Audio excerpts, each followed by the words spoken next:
আসসালামু আলাইকুম। সংবাদে আপনাদের সবাইকে স্বাগত জানাচ্ছি। আমি ফিরোজ তোহা। শুরুতেই আরবে কেবলস সংবাদ শিরোনাম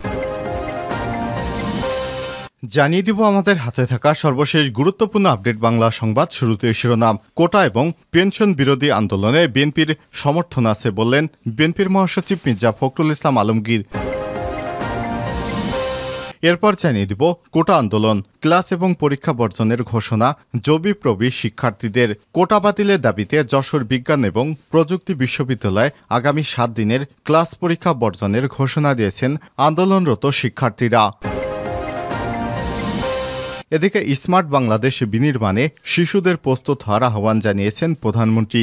স্মার্ট বাংলাদেশ বিনির্মাণে ছোট শিশুদের প্রস্তুত হওয়ার আহ্বান জানিয়ে প্রধানমন্ত্রী শেখ হাসিনা বলেছেন, শিশুরাই হবে আসল স্মার্ট, তারাই দেশ চালাবে আগামীতে। এবারে জানাবো, বন্যার পানিতে তলিয়ে গেছে বগুড়ার 48টি শিক্ষা প্রতিষ্ঠান। বগুড়া যমুনা নদীর পানি বিপদসীমার উপর দিয়ে প্রবাহিত হওয়ার কারণে বন্যার জন্য 3 উপজেলার 48টি শিক্ষা প্রতিষ্ঠানে পানি প্রবেশ করেছে। এর মধ্যে মাধ্যমিক বিদ্যালয় 2টি, একটি মাদ্রাসা এবং 45টি সরকারি প্রাথমিক বিদ্যালয় রয়েছে। এসব শিক্ষা প্রতিষ্ঠানের বেশিরভাগই পাঠদান এখনও বন্ধ ঘোষণা করা হয়নি। এদিকে শত্রুতা করে বাদ পানিবন্ধ অর্ধশতাধিক পরিবার। সুনামগঞ্জের তাহিরপুরে বৃষ্টি হলেই পানিবন্দী হয়ে পড়ে অর্ধশতাধিক পরিবার। প্রায় 2 বছর ধরে পানি নিষ্কাশনের একমাত্র পথ ইটপাথর দিয়ে স্থানীয়ভাবে বন্ধ করে দিয়েছে গ্রামের প্রভাবশালী আমির হোসেন নামের এক যুবক। এমন পরিস্থিতিতে উপজেলার বাদাঘাট ইউনিয়নের ঘাগড়া গ্রামের প্রায় 3 শতাধিক মানুষ পানিবন্দী হয়ে মানবেতর জীবনযাপন করছে। এবং সর্বশেষ জানিয়ে দিব, ইরানের প্রেসিডেন্ট নির্বাচনে বিজয়ী প্রার্থীর নাম ঘোষণা। ইরানের প্রেসিডেন্ট নির্বাচনে সংস্কারপন্থী প্রার্থী মাসুদ পেজেশকিয়ান বিজয়ী হয়েছেন। এ বিজয়ের মধ্যে হেলিকপ্টার দুর্ঘটনায় নিহত প্রেসিডেন্ট ইব্রাহিম রাইসির স্থলাভিষিক্ত হয়েছেন তিনি। আজ শনিবার দেশটির স্বরাষ্ট্র মন্ত্রণালয় এক বিবৃতিতে এই সব তথ্য জানায়। খবর আল জাজিরা। প্রিয় দর্শক, এতক্ষণ শুনছিলেন সংবাদ শিরোনাম, এবারে বিস্তারিত। তবে তার আগে বন্ধুরা, আপনি কোন স্থান থেকে আমাদের সংবাদটি দেখছেন কমেন্ট করে জানিয়ে দিন এই সংবাদ সম্পর্কে আপনার মূল্যবান মতামত। প্রিয় দর্শক, আপনি যদি আমাদের চ্যানেলে নতুন হয়ে থাকেন, ভিডিওটি দেখতে দেখতে চ্যানেলটি সাবস্ক্রাইব করে রাখুন, যাতে করে বন্ধুরা আমাদের লেটেস্ট আপডেট সংবাদগুলো সবার আগে আপনার কাছে পৌঁছে যায়। এবারে বিস্তারিত। কোটা এবং পেনশন বিরোধী আন্দোলনে বিএনপির সমর্থন আছে মির্জা ফখরুল। বিএনপির মহাসচিব মির্জা ফখরুল ইসলাম আলমগীর বলেছেন, কোটা এবং সংস্কার এবং পেনশন বিরোধী আন্দোলনে বিএনপির সমর্থন রয়েছে। পেনশন স্কিম প্রত্যাহার করতে হবে এবং কোটা আন্দোলনরত শিক্ষার্থীদের দাবি আদায় না হওয়া পর্যন্ত তারা ঘরে ফিরবে না বলে জানিয়েছেন বিএনপির মহাসচিব মির্জা ফখরুল ইসলাম আলমগীর। তিনি বলেছেন, বিশ্বের কোথাও কোটা পদ্ধতি নেই যে একজন মেধাবী শিক্ষার্থী 20 বা 25 বছর পড়াশোনা করার পর তখন কোটার নিষ্পেষণে তার মেধার মূল্যায়ন করা হয় না। এভাবে সোনার বাংলা গড়া যায় না। এই সোনার বাংলা গড়তে স্মার্ট নাগরিকদের কোটা পদ্ধতি বাতিলের মাধ্যমে চাকুরি প্রবেশে তাদের সুযোগ করে দিতে হবে। সরকারের এ বিষয়ে ভাবার সময় এসেছে। কোটা আন্দোলন, ক্লাস পরীক্ষা বর্জনের ঘোষণা জবিপ্রবি শিক্ষার্থীদের। কোটা বাতিলের দাবিতে যশোর বিজ্ঞান এবং প্রযুক্তি বিশ্ববিদ্যালয়ে আগামী 7 দিনের ক্লাস পরীক্ষা বর্জনের ঘোষণা দিয়েছেন আন্দোলনরত শিক্ষার্থীরা। শনিবার 6 জুলাই বিশ্ববিদ্যালয়ের প্রধান ফটক থেকে বিভিন্ন সড়ক প্রদক্ষিণ করে প্রশাসনিক ভবনের সামনে জড়ো হয়ে সমাবেশ করে কোটা আন্দোলনরত শিক্ষার্থীরা।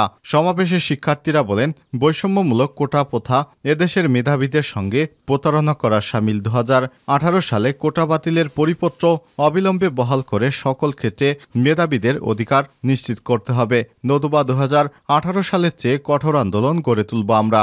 এ সময় সমন্বয়ক সদস্যরা আগামী 7 দিন বিশ্ববিদ্যালয়ের সকল ক্লাস এবং পরীক্ষা বর্জনের ঘোষণা দেন। গতকাল শুক্রবার 5 জুলাই জুমার নামাজের পর বিশ্ববিদ্যালয়ের সম্মুখ সড়কে বিক্ষোভ করে জাবিপ্রবি শিক্ষার্থীরা এবং রাতে শহীদ মিনার চত্বরে মশাল জ্বালিয়ে মিছিল করেন তারা। গত 9 জুন মুক্তিযোদ্ধা কোটা পদ্ধতি বাতিলের সিদ্ধান্ত অবৈধ ঘোষণা করে হাইকোর্টের রায় স্থগিত না করে আপিল বিভাগের নিয়মিত বেঞ্চের শুনানির জন্য পাঠিয়ে দেয় চেম্বার আদালত। ওই দিন আদালতে রিটের পক্ষে শুনানি করেন জ্যেষ্ঠ আইনজীবী মোতাহার হোসেন রাজু, রাষ্ট্রপক্ষে শুনানি করেন attorney general M A. Amin Uddin. এরপর নতুন করে দেশের সব বিশ্ববিদ্যালয়ে শুরু হয় কোটা বিরোধী আন্দোলন। স্মার্ট বাংলাদেশ বিনির্মাণে শিশুদের প্রস্তুত হওয়ার আহ্বান প্রধানমন্ত্রীর। স্মার্ট বাংলাদেশ বিনির্মাণে ছোট শিশুদের প্রস্তুত হওয়ার আহ্বান জানিয়েছেন প্রধানমন্ত্রী শেখ হাসিনা। তিনি বলেছেন, শিশুরাই হবে আসল স্মার্ট, তারাই দেশ চালাবে। শনিবার 6 জুলাই জাতির পিতা বঙ্গবন্ধু শেখ মুজিবুর রহমানের ছেলেবেলার স্কুল গিমাডাঙ্গা টুঙ্গিপাড়া মডেল সরকারি প্রাথমিক বিদ্যালয়ে বঙ্গবন্ধু কন্যার উদ্বোধন এবং এসো বঙ্গবন্ধুকে জানি শীর্ষক অ্যালবামের মোড়ক উন্মোচন অনুষ্ঠানে এসব কথা বলেন তিনি। প্রধানমন্ত্রী বলেন, আজকের ছোট শিশুরাই হবে আগামীর স্মার্ট বাংলাদেশের কারিগর। আমরা এক সময় চাঁদেও যাব, তাই সবাইকে এখন সেভাবেই কাজ করতে হবে, প্রস্তুতি নিতে হবে, পড়াশোনা করতে হবে। শেখ হাসিনা বলেন, ৭৫-এর পর ইতিহাস মুছে ফেলার চেষ্টা করা হয়েছে। দেশ কিভাবে স্বাধীন হয়েছে তা সবার জানা উচিত। স্বাধীনতার পরে যে কাজগুলো হয়েছে সেগুলো জানতে হবে। এর আগে বেলা 11টার দিকে সেখানে উপস্থিত হয়ে বঙ্গবন্ধু কন্যার উদ্বোধন এবং এসো বঙ্গবন্ধুকে জানি শীর্ষক অ্যালবামের মোড়ক উন্মোচন করেন তিনি। এরপর টুঙ্গিপাড়া পৌর সুপার মার্কেট পরিদর্শন করবেন শেখ হাসিনা। বিকেলে জাতির পিতার সমাধিতে ফাতিহা পাঠ এবং মোনাজাতে অংশ নেওয়ার কথা রয়েছে। এরপর ঢাকায় ফিরবেন শেখ হাসিনা। বন্যার পানিতে তলিয়ে গেছে বগুড়ার ৪৮ শিক্ষা প্রতিষ্ঠান। বগুড়া যমুনা নদীর পানি বিপদসীমার উপর দিয়ে প্রবাহিত হওয়ার জন্য বন্যার কারণে ৩টি উপজেলার ৪৮টি শিক্ষা প্রতিষ্ঠানে পানি প্রবেশ করেছে।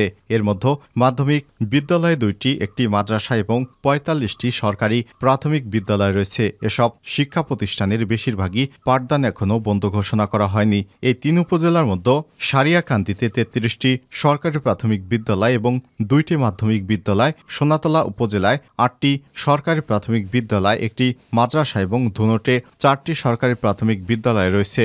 সোনাতলা উপজেলার পাকুল্লা ইউনিয়নের রাধাকান্তপুর সরকারি প্রাথমিক বিদ্যালয়ে গিয়ে দেখা যায় বিদ্যালয়ের প্রধান সড়কটি পানিতে নিমজ্জিত। এছাড়া বিদ্যালয়ের মাঠে প্রায় কোমর পর্যন্ত পানি, এতে বিদ্যালয়ে পাঠদান বন্ধ রয়েছে।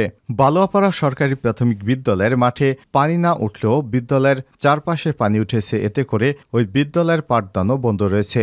বালিয়াডাঙ্গা সরকারি প্রাথমিক বিদ্যালয় পানিতে প্লাবিত হয়েছে। বিদ্যালয়টির প্রধান শিক্ষক আনিসুর রহমান বলেছেন, বিদ্যালয়ের টিনের ঘরবাড়ি ডুবে গেছে আর ভবনের নিচতলা পানিতে নিমজ্জিত। বর্তমানে পাঠদান বন্ধ রয়েছে। সোনাতলা উপজেলা প্রাথমিক শিক্ষা কর্মকর্তা এনাতুর রশিদ তিনি জানান, বন্যার পানি বৃদ্ধি পাওয়ায় এবং বিদ্যালয় পানিতে নিমজ্জিত হয় বৃহস্পতিবার পর্যন্ত ৮টি বিদ্যালয় পাঠদান বন্ধ রয়েছে। বাকিগুলোতে এখনও পাঠদান চলছে। পানি কমার সঙ্গে সঙ্গেই সবগুলোতে দ্রুত পাঠদান শুরু হবে।